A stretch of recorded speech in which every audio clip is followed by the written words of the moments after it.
Oui, Sayad, bonjour et merci d'avoir Bonjour. accepté l'invitation du Comité Laïcité République.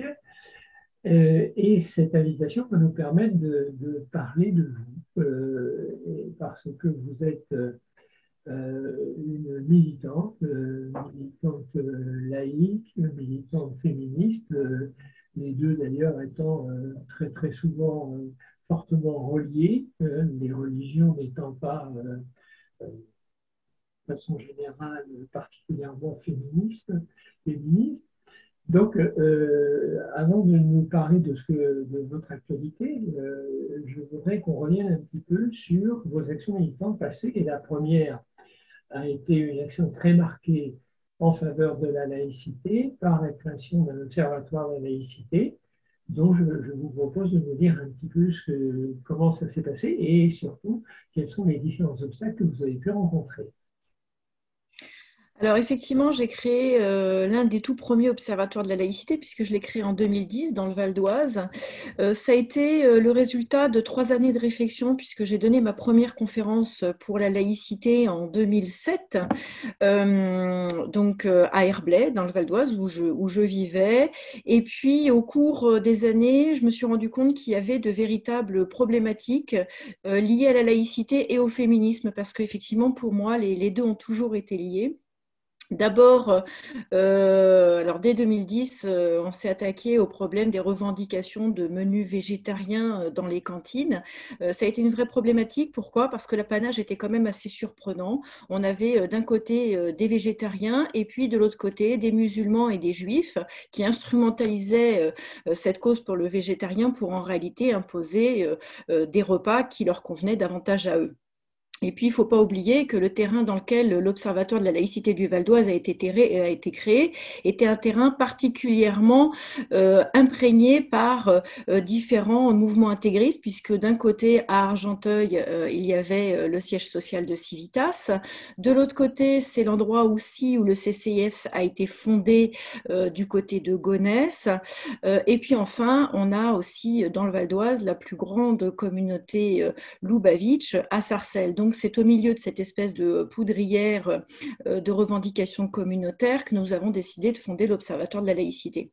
Donc comme je vous disais, on s'est d'abord attaqué à ces histoires de menus confessionnels et puis très rapidement, l'Observatoire est devenu incontournable, notamment pour les politiques publiques, puisque nous avons travaillé avec le conseil départemental du Val d'Oise, la personne de Didier Arnal, qui nous a fait tout de suite confiance pour travailler notamment sur la production d'un fascicule à destination des collégiens, des conférences justement pour aussi avoir la possibilité de détecter des revendications non seulement communautaristes, mais aussi travailler sur la radicalisation dans notre département. Et puis, les choses se sont accélérées en 2015 avec deux actions que nous avons menées à l'époque. La première, c'était d'alerter les élus et les collectivités, non seulement locales, mais nationales, sur le Salon de la femme musulmane de Pontoise. Ça faisait 3 ans qu'on travaillait sur ce dossier, puisque en 2015, c'était la troisième édition. Et puis, en parallèle, il y a eu d'autres opérations importantes en 2015. Ça a été notamment le fait qu'on arrive à faire condamner la ville d'Argenteuil, en tout cas qu'on arrive à faire reconnaître le fait que la ville d'Argenteuil avait dévié en la personne de Philippe Doucet, qui avait créé un conseil du culte au sein de son conseil municipal, donc que nous avons fait reculer, puis condamné, qui a valu d'ailleurs à Philippe Doucet sa non-réélection, puisque nous avons fait écho dans les médias de ce combat, et notamment un reportage d'envoyé spécial que je recommande à tous les militants laïcs, parce qu'en l'occurrence, là, on avait vraiment un exemple clé de ce qu'est le clientélisme sur un territoire. Et puis donc à partir de 2015, cette opération ayant été vraiment médiatisée et reconnue, eh bien j'ai commencé à être appelée un peu partout en France, et c'est là que j'ai commencé à courir après Tariq Ramadan, notamment à Lille, au congrès de l'UEIF de Lille, où j'ai réussi, en interpellant Manuel Valls, à faire interdire trois intégristes islamistes qui devaient se rendre à ce congrès. Alors malheureusement pas Tariq Ramadan à l'époque, mais du coup il a été la seule on va dire, figure de proue. Et puis son frère, Hani Ramadan, il nous a fallu 2 ans pour le faire interdire. Entre-temps, cette opération ayant vraiment pris beaucoup d'importance, nous avons décidé au sein de l'Observatoire de grossir parce que finalement nos opérations n'avaient plus d'ancrage valdoisien mais bien un ancrage national. Et donc nous avons décidé de créer Force laïque, qui est donc une émanation finalement de différents observatoires, parce qu'au sein de Force laïque, on retrouvait l'ensemble des observatoires de la laïcité, soit créés au sein de Force laïque, soit d'autres associations laïques qui ont décidé de nous rejoindre. Et très rapidement, en l'espace de 3 mois, nous avions ouvert 25 antennes de Force laïque partout sur le territoire français, plus une en Belgique et une en Suisse, ce qui nous a permis d'étendre notre action et puis surtout d'avoir une réflexion un peu plus européenne sur la laïcité, parce que dire que la laïcité est une valeur typiquement française, je trouve que c'est faux, dans le sens où il est important effectivement de pouvoir l'étendre au-delà de nos frontières, puisque c'est finalement un principe universaliste. Et donc Force laïque s'est attaquée à différents dossiers, parmi les plus connus. Là, ça s'est fait sous forme de la création d'un parti politique, en fait. Le parti politique est arrivé plus tard. Il est arrivé en 2017 et Force laïque a été créée en 2016. D'accord. Donc, en 2016, donc, il y a eu 2 opérations clés. Ça a été d'abord, en 2017, on a fait une opération contre les prieurs de rue de Clichy, qui a été particulièrement médiatisée, puisque finalement, c'est grâce à cette opération qu'on a fait bouger Valérie Pécresse et ses élus, et que ces prières de rue ont enfin pris un terme. Mais on a aussi mené d'autres opérations, notamment contre les vœux des échevins à Lyon, contre les crèches de Laurent Wauquiez pour la région Auvergne-Rhône-Alpes. Donc, ça a été tout un tas d'opérations. Mais la transformation de Force laïque en parti politique, ça a été un moment charnière en 2017, puisqu'on s'est rendu compte en 2017, en administrant des questionnaires à tous les candidats aux présidentielles et aux législatives, que finalement, il n'y avait quasiment plus de réponse laïque, universaliste, défendant aussi l'égalité femmes-hommes dans les propositions des candidats, et que dès lors qu'on leur posait des questions sur ces sujets-là, il y avait soit une gêne, soit une incapacité à répondre, on va dire, dans le mille par rapport à tout ça. Bien. Bon, alors, ça, c'était vraiment pour votre action laïque. Je crois que vous l'avez bien développé, mais vous n'êtes pas contenté de vous arrêter là. Vous êtes, j'allais dire un peu dans l'âme, une militante, hein, et vous êtes aussi, et comme je l'ai dit tout à l'heure, vous êtes aussi une militante féministe. Alors, vous avez entrepris un certain nombre d'actions dans ce domaine-là. En particulier, vous avez écrit des livres, dont le dernier, je crois, s'appelle Être une femme en 2020, si c'est le titre exact. Donc là, vous pouvez aussi nous en dire quelques mots. Alors, il y a eu plusieurs, toujours en 2017, ça a été une année un peu charnière pour moi, 2016-2017. D'abord, j'avais entamé l'écriture d'un premier livre en 2016, L'urgence laïque, qui est sorti en 2017, qui raconte justement toutes ces dérives clientélistes des élus sur le terrain, puisque le problème, il vient de là, hein, c'est qu'il ne peut pas y avoir de communautarisme sans une réponse clientéliste en face des politiques. Et donc, dans ce livre, je raconte ces dérives politiques, mais en même temps, je remets à plat le principe de laïcité sur différents aspects de la vie, que ce soit sur les aspects liés à la scolarité, liés à la mort, puisqu'il y a une vraie question autour de ça, c'est le séparatisme dans les cimetières, sur l'histoire de la laïcité, et puis effectivement sur la façon dont théoriquement la loi de 1905 sépare le politique du culte, et finalement on se rend compte que ce n'est pas tout à fait le cas. Et puis, en parallèle, j'avais été contactée par Georges Bensoussan, qui était en train d'écrire Une France soumise, qui souhaitait travailler avec moi. Donc, j'ai intégré l'équipe d'écriture d'Une France soumise. Ça a été donc presque 1 an d'enquête avant de sortir le livre, 150 questionnaires administrés auprès de tout type de public, des médecins, des infirmières, des pompiers, des policiers, des enseignants, pour finalement écrire la suite des territoires perdus de la République, puisque c'était la même équipe, hein, en partie. Et puis, voilà, faire ce diagnostic, savoir où on en était 15 ans après. Le diagnostic a été terrible. D'ailleurs, à ce livre ont participé d'autres personnalités, hein, puisque l'idée, c'était aussi d'interroger des personnalités un peu plus médiatiques. Et effectivement, le titre du livre parle de lui-même, hein, une France soumise, avec finalement une administration, une France complètement mise sous couvert du pas de vague, qui fait qu'aujourd'hui, les choses n'évoluent pas. Et puis enfin, j'ai sorti effectivement l'année dernière un dernier ouvrage, Être une femme en 2020, qui était finalement la suite de l'urgence laïque, puisqu'il y a une grande partie dans l'urgence laïque qui est consacrée à la question féminine, puisque finalement, quand le religieux progresse dans une société, c'est l'archaïsme de la séparation entre les sexes, c'est une autre vision de la répartition de l'égalité entre l'homme et la femme. Il y a cette vision duelle, de dualité entre l'homme et la femme qui est partagée par une partie de la société qui est plutôt une société religieuse et qui s'appuie sur les lois des livres, et puis d'autre côté, une société universaliste qui considère qu'un être humain égale un droit. Et donc, c'est important pour moi de reprendre tout ça, d'abord de réexpliquer pourquoi les femmes avaient tellement de difficultés à obtenir des droits et puis à les faire appliquer, et enfin faire un état des lieux sur ces droits, parce que ça ne suffit pas d'avoir des droits, il faut aussi qu'ils s'appliquent, et montrer que finalement, sur les questions qui sont liées à la contraception, qui sont liées à l'éducation ou simplement au fait de pouvoir progresser dans une carrière professionnelle ou d'obtenir un salaire équivalent à un homme, eh bien finalement, on a encore beaucoup de progrès à faire. Bien. Alors, ceci nous ramène un petit peu à aujourd'hui. Hein, et j'aimerais savoir ce que vous pensez, éventuellement ce que vous proposez pour un certain nombre de situations qui nous paraissent inquiétantes. Alors, il y a bien sûr le problème d'une sorte de ce que j'appellerais un désintérêt pour la chose publique, comme l'a montré le pourcentage absolument extraordinaire d'abstention aux dernières élections.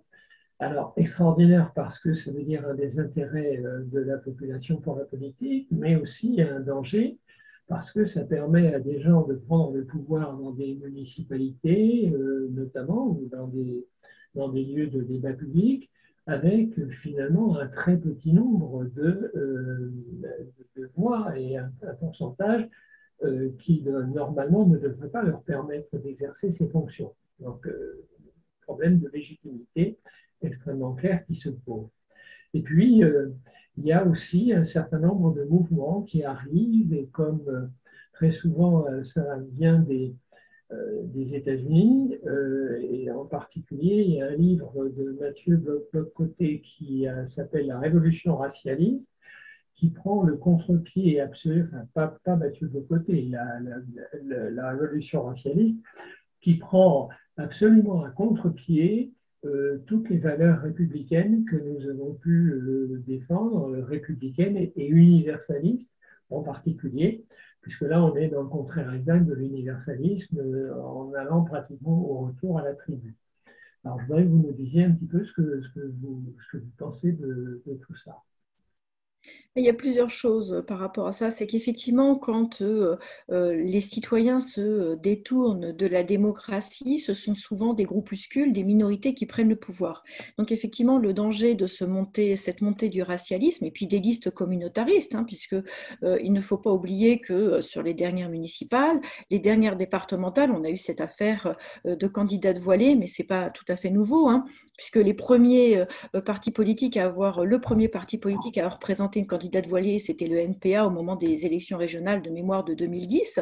Donc, ce n'est pas quelque chose de nouveau, mais on commence à s'en alarmer parce qu'effectivement, c'est quelque chose qui est rampant et qui est en train finalement de gagner la plus large partie des partis politiques, et notamment la gauche qui me désespère, puisque moi je suis issue des radicaux de gauche, et si j'ai créé un parti politique, c'est parce que je me suis rendu compte que finalement soit ce communautarisme, soit cette incapacité à réagir et à le dénoncer prenait quasiment l'ensemble des partis de gauche, parce que pour des raisons qui sont souvent des raisons électorales, on n'ose plus tenir ce discours républicain et laïque.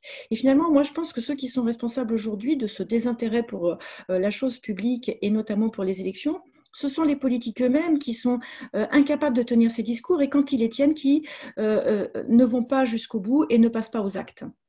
Donc, il y a ce premier aspect qui est le passage aux actes. Le deuxième aspect, c'est que quand on regarde la vie politique française, on se rend compte que les personnes qui se présentent et se représentent à longueur d'élection sont toujours les mêmes, avec des discours qui semblent parfois évoluer.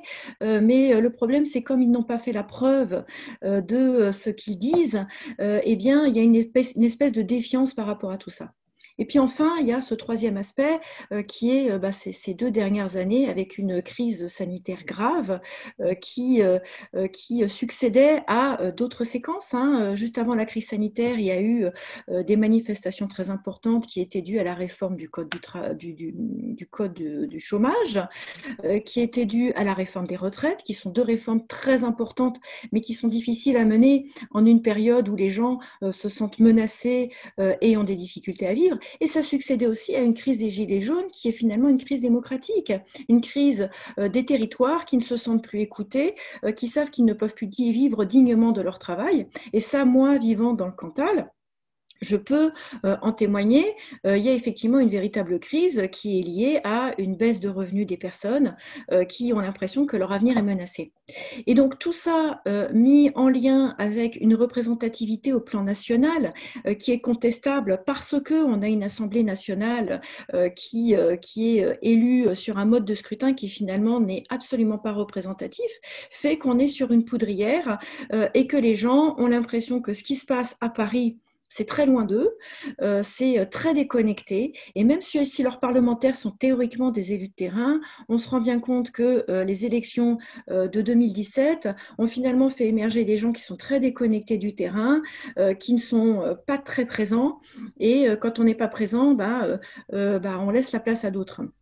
Donc, il y a plusieurs choses par rapport à ça qui laissent à penser qu'une réflexion est importante sur plusieurs points. D'abord sur les modes de scrutin, notamment les modes de scrutin de représentation à l'Assemblée nationale, où la proportionnelle, telle qu'elle a été pratiquée à d'autres moments en France et telle qu'elle est pratiquée dans d'autres pays, peut être une bonne solution seulement et seulement si elle est associée aussi à un vote obligatoire et à une reconnaissance du vote blanc. Parce que moi, je considère qu'on ne peut pas prendre ces 3 points de façon séparée et déconnectée. Si on prend par exemple les élections en Belgique, il y a un vote obligatoire, ce qui fait qu'il y a une très grande proportion de gens qui participent, puisque sinon ils sont verbalisés, ce qui fait qu'avec une reconnaissance du vote blanc, ils s'expriment quoi qu'il advienne. Mais le choix est quelque chose d'important, puisque ça oblige aussi les gens à s'informer sur les différents courants qui sont en présence, et donc ça les oblige aussi à avoir une démarche citoyenne de s'informer. Moi, je pars du principe, et c'est pour ça que j'ai fondé Force Laïque, qui est devenu le Parti républicain solidariste, qu'être citoyen, c'est avoir des droits, mais c'est surtout avoir des devoirs. Et on ne peut pas marcher à cloche-pied juste sur le pied des droits. Et donc ces devoirs, le premier des devoirs, c'est de participer à la vie citoyenne de son pays et de se dire que s'il y a des choses qui ne me conviennent pas, je peux me présenter à des élections, mais en tout cas, je peux choisir le candidat qui est le moins mauvais pour moi. Et ce que je trouve dommage, pour avoir été candidate à un certain nombre d'élections, c'est que les gens ont tendance à dire il n'y a pas suffisamment de choix. C'est faux. Sur des élections départementales, il y a très souvent 3, 4, 5 candidats différents. On peut trouver un candidat qui est, on va dire, hors norme et lui apporter son soutien. Sur la prochaine élection présidentielle, on voit bien qu'il va y avoir énormément de profils. Il y aura forcément un profil moins mauvais, en tout cas je l'espère, qui va nous proposer une vision républicaine et laïque. Donc ce que je veux dire, ce qui est vraiment important, c'est que justement on arrive à cet élan de participation qui permettra justement de faire émerger peut-être des personnalités différentes, de faire émerger peut-être d'autres mouvements politiques pour renouveler la vie politique française. Et puis cette proportionnelle, elle est importante parce que si on a une représentation nationale beaucoup plus diverse, ça oblige aussi à avoir des accords d'appareil, non pas sur des positions dogmatiques ou sur des objectifs locaux électoraux, mais bien sur des objectifs d'envergure nationale et qui vont dans le sens de l'intérêt général. Et moi, ce que je veux, c'est qu'aujourd'hui, les politiques l'intérêt général avec éthique et en ayant le sens de la morale. Et on se rend bien compte que finalement, il y a eu une inversion des valeurs là-dessus, puisqu'on a des politiques qui agissent dans le sens de leur intérêt personnel, qui ensuite vont gérer les intérêts de leur parti politique et ensuite l'intérêt du pays. Moi, je voudrais qu'on revienne à l'intérêt du pays pour ensuite voir s'il y a des intérêts autres à gérer, mais le principal intérêt, c'est l'intérêt national. Laurence Ayad, merci et Merci à très certainement à bientôt. vous. Oui. À bientôt et merci beaucoup.